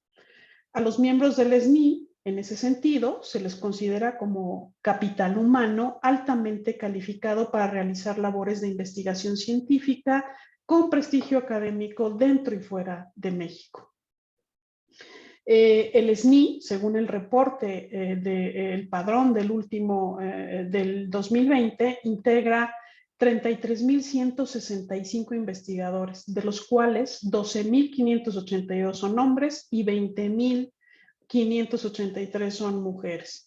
Hay una clara también importante, un asunto también que vale la pena destacar y que también, si bien no presento aquí la gráfica excita, pero porque requiere una discusión un poco más amplia, hay una clara desinversión en materia de ciencia y tecnología en el país. Y esto pues es un hecho preocupante relacionado de forma directa con la ampliación de programas sociales para el bienestar de la población, que son desde el inicio del nuevo gobierno el eje central de la agenda pública y que son programas donde las actividades de fomento y apoyo al sector en ciencia y tecnología no es necesariamente una prioridad en tanto no estén vinculados con lo que se ha denominado los 10 PRONACES, Programas Nacionales Estratégicos, que también son parte de los ejes a partir de los cuales la agenda nacional desarrolla algunas actividades. Ustedes pueden observar en esta primera gráfica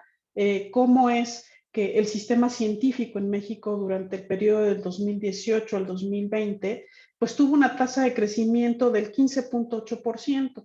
Por un lado, la proporción de hombres disminuyó en un punto porcentual, pasando de 17.989, 63% de investigadores, en 2018 a 20.583, 62% en 2020.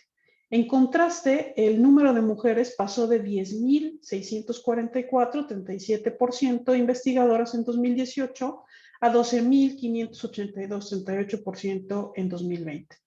De este modo se demuestra, o vemos aquí, que sigue sin distribuirse, como ya también se había afirmado antes, de forma equitativa la participación de hombres y mujeres en este sector.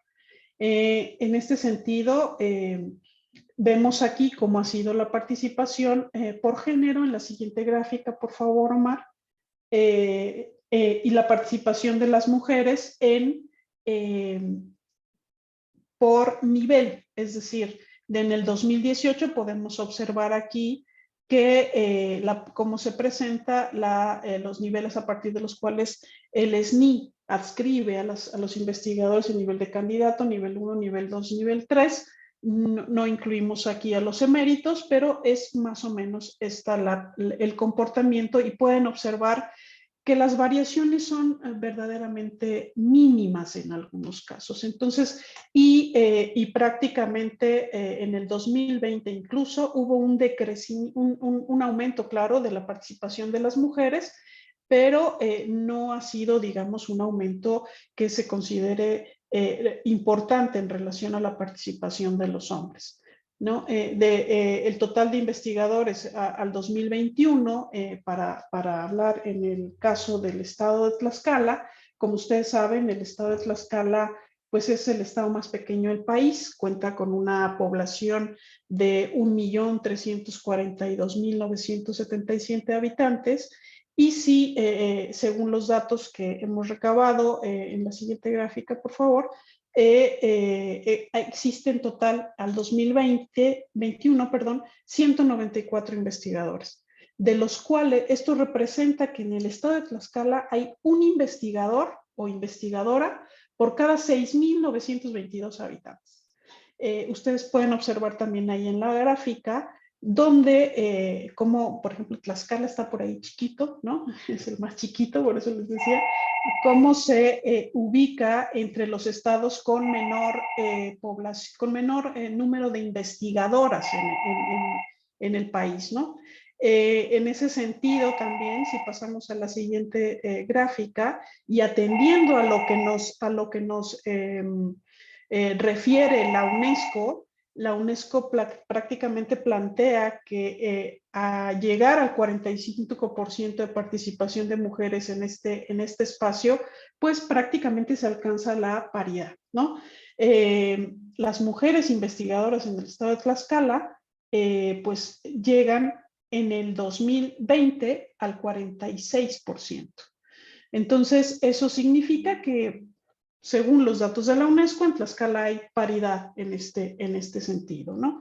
Sin embargo, es importante también destacar que la adscripción a alguna categoría de investigador nacional en el SNI de CONACYT, pues no necesariamente garantiza que al mismo tiempo, y también se ha dicho aquí, las mujeres científicas y en automático accedan a mejores condiciones en términos de equidad en el resto de actividades en las cuales participan en el ámbito público y privado, ¿no?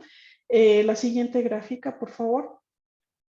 En el estado de Tlaxcala, en el 2021, y esto derivado de una investigación que hicimos hace poco, y como ustedes pueden observar ahí, pues existe esta reducción ahora, existe una participación de mujeres del 44.3%, ¿no? Y de hombres del 55.7%. Y aunque la brecha de diferencia es verdaderamente, pues, poca, por decirlo así, 11.4, pues la verdad es que no hay equidad. Hay 86 mujeres y 108 hombres en este contexto, de un total, como ya les decía, de 194 investigadores. Y aquí en la siguiente gráfica vamos a ver, por ejemplo, cuáles son las áreas y las disciplinas en donde hombres y mujeres y investigadoras en el estado de Tlaxcala. La siguiente, Omar, por favor, tienen una mayor presencia. Y aquí podremos observar también un dato que me parece, dado el contexto a partir del cual se lleva a cabo este evento, pues es verdaderamente notorio y de llamar la atención, ¿no? Que es el dato de la participación de los politólogos adscritos al SNI en el estado de Tlaxcala, y que podemos observar aquí que para el caso del estado de Tlaxcala, en el 2020 había solo 3 con algún nivel de SNI, y en el 2021 se redujo a 2 de ellos. Estoy muy clara de que uno de esos 2 sí soy yo. Entonces, porque se hizo una revisión en el padrón. Sin embargo, en el estado podemos encontrar que hay una participación disciplinaria de investigadores en áreas como ciencias de la vida, ciencias jurídicas y del derecho, sociología, pedagogía, antropología, ciencias de la tecnología, que son las que más, antropología también, que son las que mayor participación tienen de las mujeres y de los hombres investigadores en el estado de Tlaxcala. Creo que es muy importante retomar y considerar la potencia que tiene la investigación y el apoyo y desarrollo en ciencia y tecnología para el país y, por supuesto, para los estados. En ese sentido, me parece fundamental la posibilidad y la potencialidad de construir sinergias entre la academia y el Estado, donde la participación de los politólogos es fundamental en tanto haya un vínculo virtuoso para una mejor toma de decisiones en torno a las problemáticas fundamentales que existen en el país y en los estados, ¿no? La siguiente, entonces nada más quisiera comentar algunas conclusiones también de este trabajo, ¿no? La participación de las mujeres a nivel nacional durante el periodo 2018-2020 en México, pues sigue siendo menor que los hombres en el periodo. El porcentaje de mujeres en el sector, como ya les decía, pasó del 37% al 38%, apenas un punto porcentual de incremento, y en ese mismo punto porcentual es que se redujo la participación de los hombres, ¿no? En ese mismo periodo. En contraste, en el estado de Tlaxcala, pues las mujeres investigadoras pasaron de representar el 38% en el 2018, el 38% de investigadoras, al 46% en el 2020. Y lo que, de acuerdo a la postura de la UNESCO, significaría, como ya lo he comentado, que las investigadoras para este caso han alcanzado la paridad con el 45%, y que para el 2021 se reduce en menos del 45%. Y bueno, pues estamos claras aquí que las mujeres siguen sin obtener representatividad en ninguna de las categorías del sistema, ni en las diferentes áreas del conocimiento. La presencia relativa más notoria se ubica en las áreas de humanidades, ciencias sociales, biología y química y salud. Y bueno, las mujeres investigadoras en Tlaxcala aumentaron efectivamente su adscripción. En el estado se pasó del lugar 29 a posicionarse en el número 26. Sin embargo, pues como ya hemos comentado, ello no necesariamente denota que exista efectivamente igualdad de oportunidades para las mujeres en la ciencia. Hay una clara diferencia no solo en espacios de oportunidad, sino también, ya se comentaba aquí, un análisis sobre la participación en materia de productividad, artículos, capítulos, o incluso a nivel salarial. Por lo que resulta, y creo que eso es un tema muy interesante e indispensable, ¿no? Pensar y repensar en la política no solo nacional en materia de ciencia y tecnología, sino en la potencialidad de establecer políticas y sistemas estatales de ciencia y tecnología, y de una reforma que, para el caso de Tlaxcala, en torno a una ley de ciencia y tecnología que ya existe y que fue publicada en el 2003, sufrió algunas reformas en el 2011, y que ahora está siendo retomada por el gobierno actual en el sentido de probablemente echar a andar este sistema a nivel estatal, lo cual, insistimos, constituye un potencial enorme, y que en materia de lo que significaría la participación, asesoría, investigación de los investigadores en torno a los problemas sustanciales y mucho más importantes que puedan ser de alta sensibilidad en el Estado.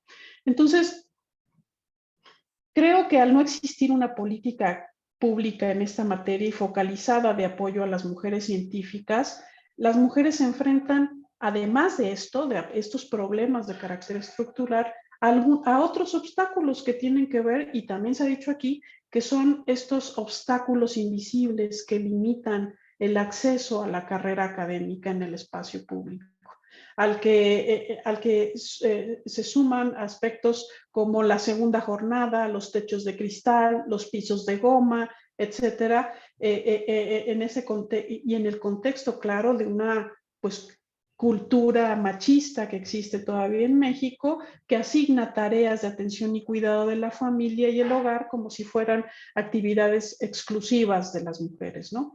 Entonces, resulta, por supuesto, indispensable fomentar un equilibrio entre el trabajo y la vida personal, generando condiciones tales como desarrollar infraestructura para el cuidado de los niños dentro y fuera de las áreas laborales, la implementación de horarios flexibles de trabajo, licencias familiares para madres y padres por igual, en el entendido de que el cuidado del hogar y los hijos pues es una responsabilidad compartida, y por supuesto la generación de políticas públicas que cumplan con lo anterior y garanticen la participación de las mujeres libres de estereotipos en los diferentes campos y disciplinas de la ciencia y la tecnología. Y al mismo tiempo que se incentive la carrera científica como una posibilidad de desarrollo para las mujeres, visibilizando logros acompañados de financiamiento para la investigación. Con base pues, en estos resultados, pues es posible afirmar que la equidad de género en materia de ciencia y tecnología y también en la disciplina de ciencia política en México y en Tlaxcala, pues está francamente en ciernes, dado que no existe no solo claridad respecto a la política, y que para el caso del estado de Tlaxcala, pues está prácticamente ahí sin ser retomada como un tema de alta potencialidad para el desarrollo. Como ya les comentaba, en el año 2003 en Tlaxcala se publicó la Ley de Ciencia y Tecnología y para el año 2011 tuvo algunas modificaciones sustantivas y desde entonces no se han establecido diálogos con la comunidad científica en Tlaxcala y ni tampoco se han instrumentado acciones para operar la estructura funcional que establece esta misma ley y que ahora es que se está un poco discutiendo incluso en el Congreso el echar a andar una entidad que establece la propia ley, que es el Instituto Estatal de Ciencia y Tecnología. Entonces, sin embargo, bueno, pues todo está todavía en una propuesta, en una serie de discusiones, reflexiones, ¿no? Que no sabemos si puedan llegar a concretarse. Aquí lo que me gustaría, por supuesto, dejar para aquellos que nos están viendo, que tienen el interés por estudiar la carrera de ciencia política, comentarles que es una carrera realmente bondadosa, es una carrera que permite el desempeño en diversos espacios del ámbito público y en la particularidad en la que muchos de los que estamos aquí, que hemos decidido desarrollar desde nuestra disciplina, ciencia política y participar en la carrera académica como investigadoras e investigadores, creo que se convierte en un incentivo para aquellos que vienen detrás, ¿no? El vínculo de la academia y los tomadores de decisiones para el desarrollo es necesario y fundamental. Y aquí la participación de los politólogos y politólogas pues resulta total. Y pues bueno, pues no me resta más que agradecer a mi querida Erika la invitación y de verdad felicito muchísimo este evento. Creo que será de suma importancia y muy, muy ilustrador para aquellos que deseen estudiar una carrera tan generosa en muchos sentidos como es la ciencia política, que también es una de las carreras insignias de la propia UNAM, donde se creó por primera vez la carrera y que creo que vale la pena que quienes lo están viendo lo consideren como una oportunidad para su desarrollo y su formación. Muchas gracias y muy buenos días a todos. Gracias, doctora Angélica Casarín, por su ponencia acerca de la situación de las académicas y puntualmente, como ya lo comentaba hacia el final, de las académicas de la ciencia política en el caso de Tlaxcala. Pues bien, han pasado ya nuestros 4 ponentes el día de hoy de la primera mesa y pues bueno, para dar una conclusión y un cierre de estas 4 mesas, le cedo la palabra a la maestra Erika Granados Aguilar, coordinadora de la licenciatura en Ciencia Política de la UAM Unidad Iztapalapa. Maestra, por favor. Y aquí, perdón, Omar, ¿no hay tiempo para preguntas y respuestas? ¿No va a haber tiempo? Sí tenemos todavía un poco de tiempo, pero no nos han pasado los chicos del staff ninguna pregunta sobre alguna de las mesas que tuvimos el día de hoy, sobre alguna de las ponencias. No tenemos preguntas por parte de los chicos del staff. Bueno, ok. Bueno, pues es dar cierre a la mesa. Si alguno de ustedes, de los propios panelistas, desea hacer alguna pregunta, por favor, adelante. Pues, si me lo permite el panel, precisamente más que una pregunta, pues una consideración final, porque pronto creo que algunas de nuestras diapositivas en general podrían sonar o resonar un tanto pesimistas viendo esta numeralia desde el ámbito primero del politólogo en general y luego con perspectiva de género, y pues a lo mejor si alguien está indeciso en entrar a la carrera, decir, no, pues ya mejor ahí muere, ¿no? La verdad es que no, como bien decía la doctora Casarín, es una profesión muy noble. Yo creo que de pronto todos cuando somos muy jóvenes pasamos por alguna crisis profesional o de académica, de no sé si elegí correctamente mi carrera. A veces no hay información suficiente pese a las ferias que se hacen para saber si es a lo que nos gusta, nos dedicamos y demás. Pero creo que ser politólogos y politólogas y el ámbito que te permite incursionar es muy amplio, o sea, hay un espacio de trabajo amplísimo, o sea, puedes hacer de todo. Creo que muchos entraban, recuerden mi generación, de pues voy a ser politólogo y mañana soy diputado recién egresado, ¿no? Y nada más falso que eso. Ser politólogo no es ser político, pueden ser políticos sin ser politólogos, ¿no? Y por otro lado, pues ser politólogo va muchísimo más allá, es una ciencia, y que por otro lado, también cuando preguntan, como bien decía el doctor Héctor Samitis, ¿qué hace un politólogo? Pues yo creo que en mi casa es, ¿qué eres? Política, no, politóloga. Ah, hablas muchos idiomas, no, ese es políglota, ¿no? Entonces, ese tipo de situaciones creo que a todos en algún momento nos llegó a pasar en el ámbito familiar, ¿no? Y me parece que tenemos también un compromiso, un reto como académicos ahora también, el seguir impulsando nuevas generaciones, abrir estos espacios académicos, perdón por el comercial, pues de la cátedra. Por eso hay un programa como Jóvenes Investigadores, en donde si vas egresando a la licenciatura o eres maestrante y ya empieza a estar en estos foros, empieza a tomar estos espacios, y sobre todo buscamos una perspectiva de género para contrarrestar esta brecha que ya nos presentaba la doctora Carla y la doctora Casarín. Entonces, nada, yo me quedo con que estudien ciencia política, hagan buena ciencia política, para que después no digamos que desaparecer al INE o crear nuestra propia red social. Ese es el futuro de este país. Por favor, no pasen de noche sus materias, entren a sus clases, por favor, para evitar tener políticos improvisados. Y ya respecto a que si es una carrera bien o mal pagada, pues como en todo, ¿no? Habrá que también tener la parte de la cantidad de habilidades que podamos agregar a nuestra profesión, y también las áreas de desarrollo. Bueno, pues la iniciativa privada suele pagar a veces un poco mejor que el ámbito educativo y demás. Entonces, es una carrera muy noble, y por favor, sigamos generando politólogos y politólogas. No digo que dejemos de redactar o de escribir sobre elecciones y democracia, pero hay otras líneas de investigación que ameritan que escribamos y que investiguemos, y ahí están los datos. Ya no les digo más. Muchísimas gracias. Gracias, Fabiola. La doctora Angélica Casarín, por favor. Hola, bueno, pues efectivamente, la verdad, nada más para hacer un comentario también de cierre, sí, efectivamente pareciera muy poco alentador los datos que presentamos en torno a la disciplina, ¿no? De la ciencia política, pero lo cierto es que sí, efectivamente es una carrera muy noble. La disciplina de la ciencia política, incluso también como el propio CONACYT establece una serie de subdisciplinas que no solamente tienen que ver con elecciones y procesos electorales y demás. En realidad, y también como diría Sartori, ¿no? La democracia es mucho más que las elecciones, es un modo de vida, es es, es el Estado mismo, el régimen político.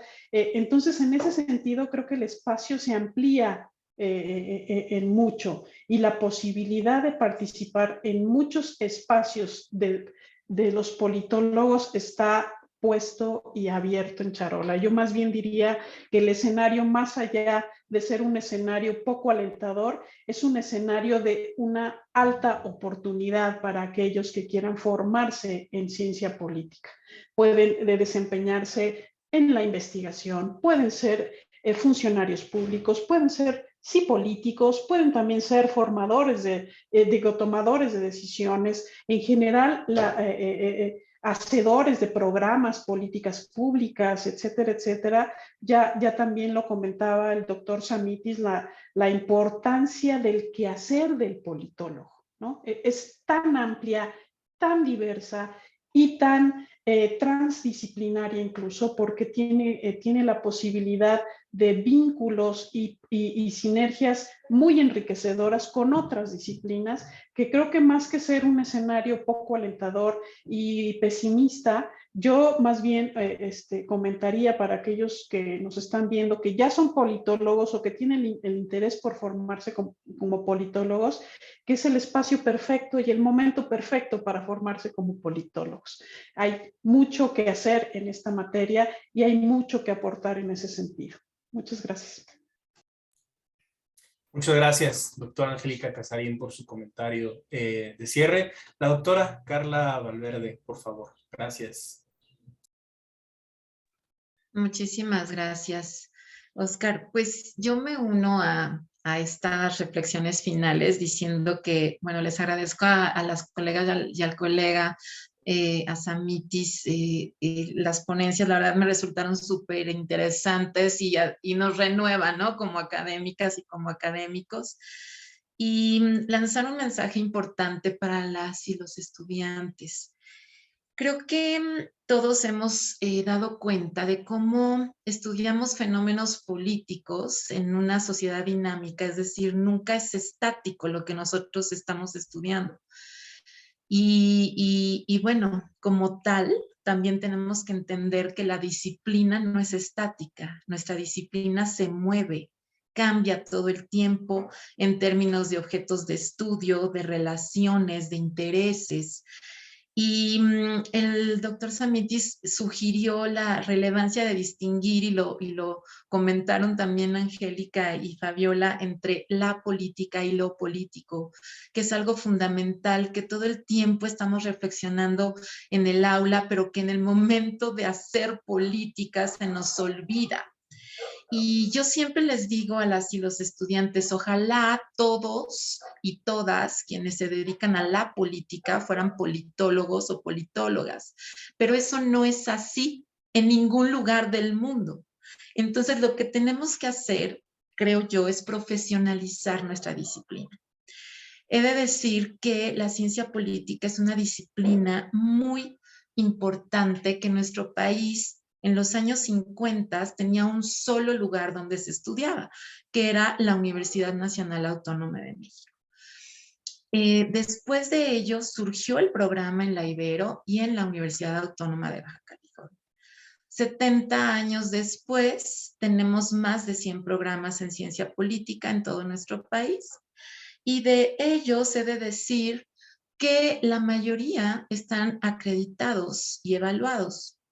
Eso sugiere una disciplina en pleno desarrollo y crecimiento.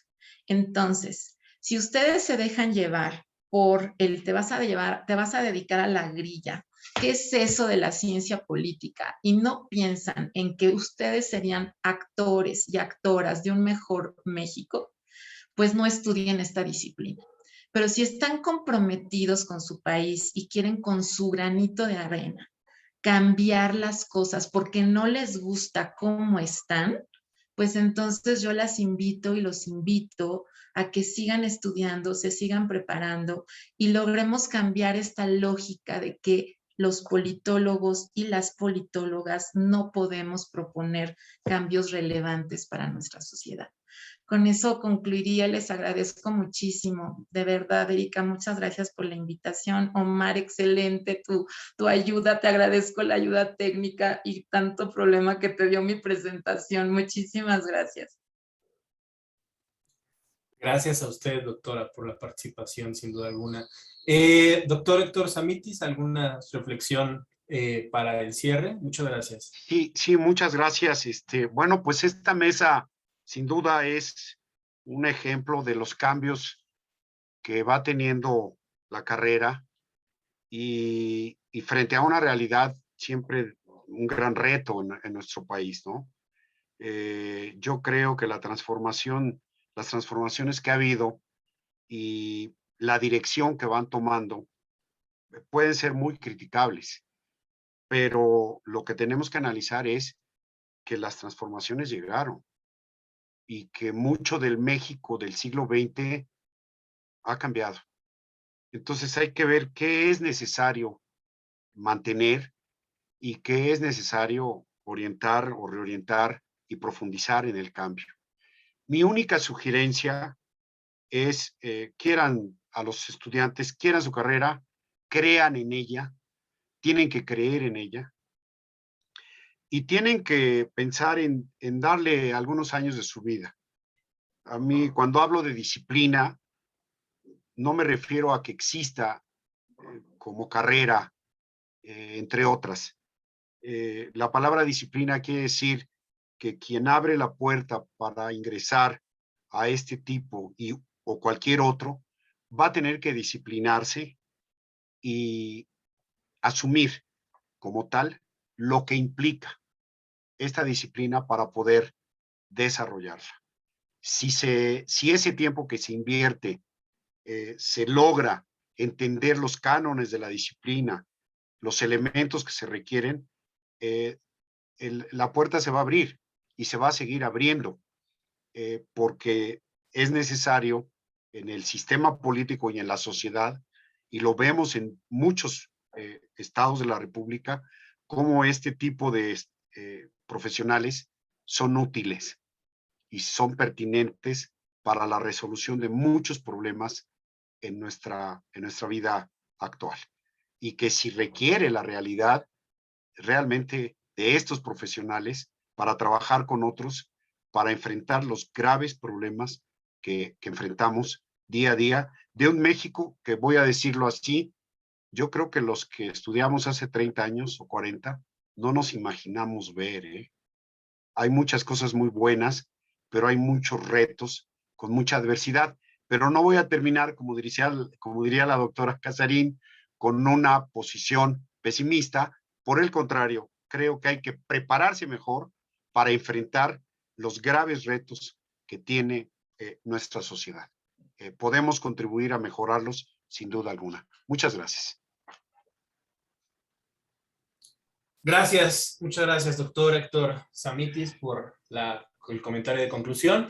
Y pues bueno, ahora sí, maestra Erika Granados, por favor. Gracias. Sí, gracias, Omar. Bueno, pues les agradecemos enormemente a nuestros panelistas por tan interesantes reflexiones. Le agradezco a la maestra Franco, a la doctora Valverde, a la doctora Casarín, al doctor Samitis por su participación. Les haremos llegar su constancia. Y bueno, así damos cierre a esta primer mesa que se denominó La ciencia política como profesión científica. Gracias a todas y a todos por su asistencia. Los esperamos en la siguiente mesa. Muchas gracias a todas y a todos. Felicidades. Gracias, un gusto.